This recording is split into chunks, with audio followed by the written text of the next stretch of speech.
السلام علیکم ورحمۃ اللہ وبرکاتہ۔ نحمدہ و نصلی علی رسولہ الکریم، اما بعد، اعوذ باللہ من الشیطان الرجیم، بسم اللہ الرحمن الرحیم۔ لقد کان لکم فی رسول اللہ اسوۃ حسنہ، صدق اللہ العظیم۔ اللہم صل علی محمد وعلی آل محمد کما صلیت علی ابراہیم وعلی آل ابراہیم انک حمید مجید۔ اللہم بارک علی محمد وعلی آل محمد کما بارکت علی ابراہیم وعلی آل ابراہیم انک حمید مجید۔ غزوہ تبوک کی بات چل رہی ہے۔ یہ نبی کریم صلی اللہ علیہ وسلم کی زندگی کا آخری غزوہ تھا، اور اس غزوے میں لڑائی کی نوبت نہیں آئی، لڑنے کا موقع ہی نہیں لگا، حالانکہ ادھر سے 40,000 کے قریب کا لشکر تھا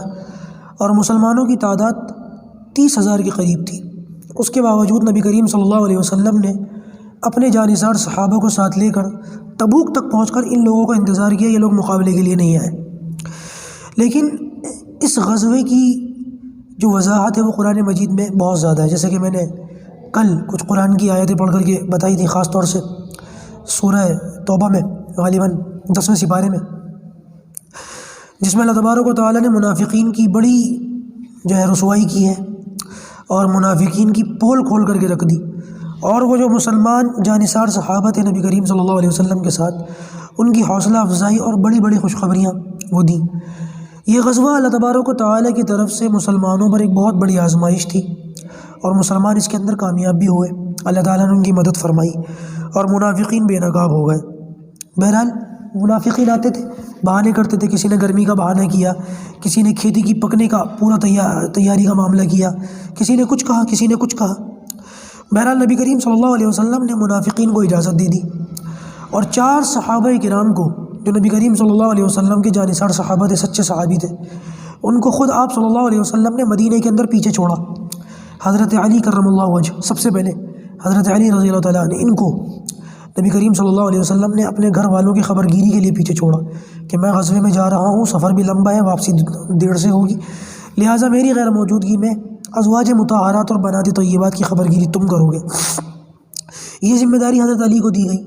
حضرت علی کے بارے میں آتا جب اللہ کے رسول نکل گئے اور مدینے میں صرف منافقین ہی منافقین تھے اس ٹائم پر، اس بات پر حضرت علی کو بڑا تعجب ہوا، دوڑ کر واپس اللہ کے رسول کے پیچھے گئے، اور راستے میں اللہ کے رسول کو پا لیا۔ آپ نے فرمایا کیا ہوا؟ کہ یا رسول اللہ، آپ نے مجھے چھوڑ دیا، اللہ کے پیچھے تو سارے منافقین ہیں۔ تو آپ نے فرمایا کہ تو اس بات سے خوش نہیں ہوتا کہ میرے لیے تیرے لیے میری حیثیت، تیرے لیے تو میرے لیے ایسا ہی ہے جیسے کہ موسیٰ علیہ السلام کے لیے ہارون علیہ السلام ہے۔ اس روایت سے بہت سے رافضیوں کو غلط وہ فہمی بھی ہوئی، غلط فہمی، لیکن میں وضاحت کر چکا تھا کہ اس کا یہاں پر تفصیل کا موقع نہیں ہے۔ بہرحال دوسرے صحابی جن کو نبی کریم صلی اللہ علیہ وسلم نے مدینہ کا گورنر یا والی بنایا، وہ تھے محمد بن مسلمہ۔ آپ صلی اللہ علیہ وسلم نے ان کو یہ ذمہ داری دی۔ ایک صحابی تھے حضرت سبا، ان کو آپ صلی اللہ علیہ وسلم نے کوتوال بنایا مدینہ کا، اور ایک چوتھے صحابی تھے عبداللہ ابن ام مکتوم رضی اللہ تعالیٰ عنہ، ان کو آپ صلی اللہ علیہ وسلم نے اپنی مسجد کا امام بنایا۔ یہ 4 صحابہ اللہ کے رسول نے چھوڑ دیے پیچھے۔ سفر میں آپ صلی اللہ علیہ وسلم قوم سمود کی بستی سے گزری ہے، وہ بستی ہے جہاں پر صالح علیہ السلام کو نبی بنا کر کے بھیجا گیا تھا، اور اس بستی کے اندر اللہ تبارک و تعالیٰ نے وہ اونٹنی پیدا فرمائی تھی جس نے نکلتے بچہ دیا تھا۔ وہ پوری وضاحت 19ویں سپارے میں، اور اس کے علاوہ بھی کئی اور سپاروں میں وضاحت موجود ہے، سورہ حاقہ کے اندر بھی ہے، کذبت ثمود المرسلین، کذبت ثمود وعاد بالقاریہ، اس طریقے سے۔ آپ صلی اللہ علیہ وسلم کو جب یہاں سے گزر رہے تھے تو صحابہ کرام کو آپ نے حکم دیا، کیونکہ آپ کو معلوم ہوا کہ یہ وہ بستی ہے جہاں پر اللہ کا عذاب آیا تھا، آپ نے چہرے پر کپڑا ڈال دیا اور صحابہ کرام کو یہ حکم دیا کہ یہاں سے زار و نیاز، یعنی کہ روتے ہوئے اور اللہ تبارک و تعالیٰ کے سامنے عاجزی ظاہر کرتے ہوئے نکلو، اور یہاں سے جو پانی وغیرہ ہے یہاں پر کوئی پانی نہ پیے، اور اگر کسی نے پانی لے لیا ہے تو وہ پھینک دے۔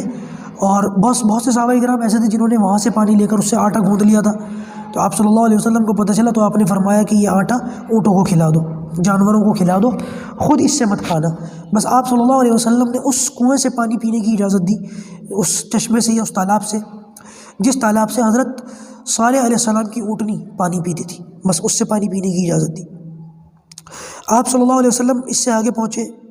تبوک کے اندر ایک موقع ایسا آیا جہاں پر ایک تالاب تھا، سوکھا ہوا تھا، اور اس کے اندر سے کچھ قطرے رس رہے تھے، ایک ایک کر کے، جیسے پانی نہیں ٹپکتا، جیسے آپ نے دیکھا ہوگا نل وغیرہ، ٹوٹی جو ہوتی ہے اس کو ہلکا سا کھلا چھوڑ دو تو تھوڑا تھوڑا پانی ٹپکتا ہے، بس اتنا پانی تھا۔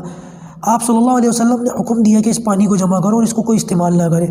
تو صحابہ کرام نے بڑی مشکل سے اس کو ایک پیالے میں جمع کیا۔ نبی کریم صلی اللہ علیہ وسلم نے اس پانی سے وضو کیا، اور اس پانی کو جس پانی سے وضو کیا تھا آپ نے اس کو اس چشمے پر، اس تالاب پہ ڈال دیا، وہ پورا بھر گیا، اور 30,000 کے صحابہ کرام کے لیے وہ پانی کافی ہو گیا۔ لوگوں نے اس سے وضو کیا، پیا، بھرا، جانوروں کو پلایا، اتنا وہ پانی کافی ہو گیا تھا۔ ایک موقع ایسا آیا کہ نبی کریم صلی اللہ علیہ وسلم کا اونٹ گم ہو گیا، اونٹ یا اونٹنی، تو کسی منافق نے کہا آسمانوں کی خبریں دیتے ہیں، اور ایک آدھ منافق شاید اس میں چلا گیا ہو ساتھ میں،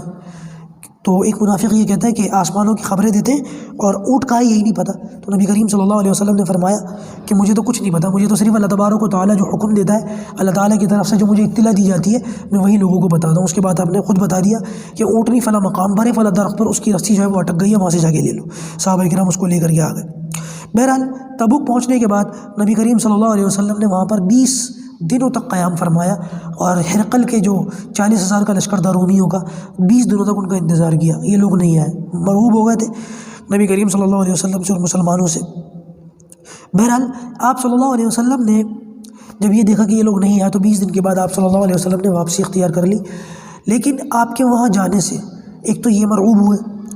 40,000 رومی یہ آئے نہیں میدان میں لڑنے کے لیے، اور دوسرا معاملہ یہ ہوا کہ جہاں پر آپ صلی اللہ علیہ وسلم نے قیام فرمایا تھا، اس کے آس پاس کے جو لوگ تھے ان لوگوں کو بھی بڑا احساس ہوا کہ کہیں ہمارے اوپر اٹیک نہ ہو جائے، ہمارے اوپر حملہ نہ ہو جائے، تو لہٰذا احتیاطی طور پر ان لوگوں نے خود آ کر کے نبی کریم صلی اللہ علیہ وسلم سے ایک بہت بڑے جو ہے وہ مال غنیمت پر، یعنی کہ کہنے کے جیسے کہ میں نے بتایا تھا نا، مال وغیرہ دے کر کے اپنا معاملہ صاف کر لیا جاتا ہے کہ کچھ معاملہ آپ ہم سے کچھ مال لے لیجیے، اور وہ ایک لفظ میرے ذہن سے نکل گیا، میں نے کئی بار بتایا بھی ہے۔ بہرحال بغیر جنگ کے ایسے بہت سارے لوگ تھے جو اس وقت مسلمان ہوئے، یا انہوں نے کوئی نہ کوئی ہدیہ یا کچھ دیا نبی کریم صلی اللہ علیہ وسلم کو۔ وہاں سے آپ صلی اللہ علیہ وسلم نے کچھ ٹکڑیاں، چھوٹی چھوٹی ٹکڑیاں کہیں اور بھیجی، کچھ مہمیں بھیجی، جیسے کہ ایک بڑی مشہور مہم ہے حضرت خالد بن ولید رضی اللہ تعالیٰ عنہ کی۔ آپ صلی اللہ علیہ وسلم نے اس 30,000 کے لشکر میں سے 450 کے قریب صحابہ حضرت خالد بن ولید کو دیے، اور آپ نے یہ فرمایا کہ فلاں جگہ جاؤ، وہاں عقیدر نام کا ایک شخص ہوگا۔ عقیدر یہ وہی تھا جو ہرقل جو بادشاہ اس کی طرف سے یہ ایک علاقے کا گورنر تھا۔ آپ نے فرمایا کہ یہ فلاں جگہ تمہیں شکار کرتا ہوا ملے گا، جب یہ مل جائے تو اس کو پکڑ کر میرے پاس لے آنا، اور اگر یہ آنے سے منع کر دے تو اس کو قتل کر دینا۔ بہرحال عقیدر کے بارے میں یہ آتا ہے کہ حضرت خالد بن ولید اس کی تلاش میں نکلے۔ ادھر یہ بندہ اپنے محل کی چھت پر اوپر بیٹھا ہوا تھا، رات کا وقت تھا، گرمی کا موسم تھا، اور یہ اپنی لونڈی یا بیوی سے گانے سن رہا تھا، گانے وغیرہ کی محفل چل رہی تھی۔ تو کہیں سے جنگل میں سے نکل کر ایک نیل گائے آئی، اور اس نے اس کے محل کے دروازے پر ٹکر ماری، جو بڑا سا دروازہ ہوتا ہے اس پر ٹکر ماری۔ اس نے اوپر چھت پہ سے دیکھ لیا، تو اپنے لوگوں کو، بھائی وغیرہ کو لے کر کے یہ اس کے شکار کے لیے نکلا۔ جب یہ اس کو شکار کر رہا تھا، نیل گائے آگے آگے دوڑ رہی تھی، یہ پیچھے پیچھے دوڑ رہے تھے۔ ایک مقام پر جب یہ پہنچا تو دیکھا خالد بن ولید رضی اللہ تعالیٰ 450 صحابہ کو لے کر کے اس کے انتظار میں کھڑے ہوئے تھے، کیونکہ نبی کریم صلی اللہ علیہ وسلم نے بتایا تھا وہاں ملے گا۔ بہرحال اس کے بھائیوں وغیرہ تو لڑائی شروع کر دی، مارے بھی گئے۔ خالد بن ولید رضی اللہ تعالیٰ نے اس کو کہا کہ میں تجھے چھوڑ دوں گا، اللہ کے رسول نے تجھے امان دی ہے، بس شرط یہ ہے کہ تجھے چلنا پڑے گا، تو مقابلہ نہ کر۔ تو یہ راضی ہو گیا۔ آپ صلی اللہ علیہ وسلم کی خدمت میں پہنچ کر عقیدر نے مال غنیمت پر جو ہے راضی ہوا یہ، اور اس نے 200 اونٹ اور تقریباً 2000 اونٹ اور تقریباً جو ہے وہ 800 گھوڑے، 400 زرہیں اور 400 نیزے یہ نبی کریم صلی اللہ علیہ وسلم کو مال غنیمت کے طور پر دی۔ وہاں سے آپ صلی اللہ علیہ وسلم جب واپس ہوئے تو ایک مقام پر پہنچ کر، بڑا عجیب سا اس کا نام تھا کتاب کے اندر، وہاں سے مدینہ کا جو راستہ آج کے بس وغیرہ کے ذریعے سے اگر کریں تو وہ 1 گھنٹے کا راستہ بنتا ہے۔ یہاں پر پہنچ کر نبی کریم صلی اللہ علیہ وسلم کو مسجد ضرار کے بارے میں اللہ تبارک و تعالیٰ نے بتایا۔ آیت نازل ہوئی والذین اتخذوا مسجدا ضرارا وکفرا وتفریقا بین المؤمنین وارصادا لمن حارب اللہ ورسولہ من قبل وليحلفن ان اردنا الا الحسنى والله يشهد انهم لكاذبون لا تقم فيه ابدا لمسجد اسس على التقوى من اول يوم احق ان تقوم فيه رجال يحبون ان يتطهروا والله يحب المطهرين۔ یہ 2 آیتیں نازل ہوئی۔ اور ان دونوں آیتوں کے اندر اللہ تبارک و تعالیٰ نے مسجد درار کے متعلق بتایا اور ان لوگوں کے ارادوں کے بارے میں بھی بتایا جنہوں نے یہ مسجد بنائی تھی۔ دراصل یہ مسجد کیا تھی؟ یہ تو منافقین کا بنایا ہوا ایک طریقے سے ہیڈ کوارٹر تھا، جہاں پر بیٹھ کر یہ مسلمانوں کے خلاف سازشیں کرتے تھے،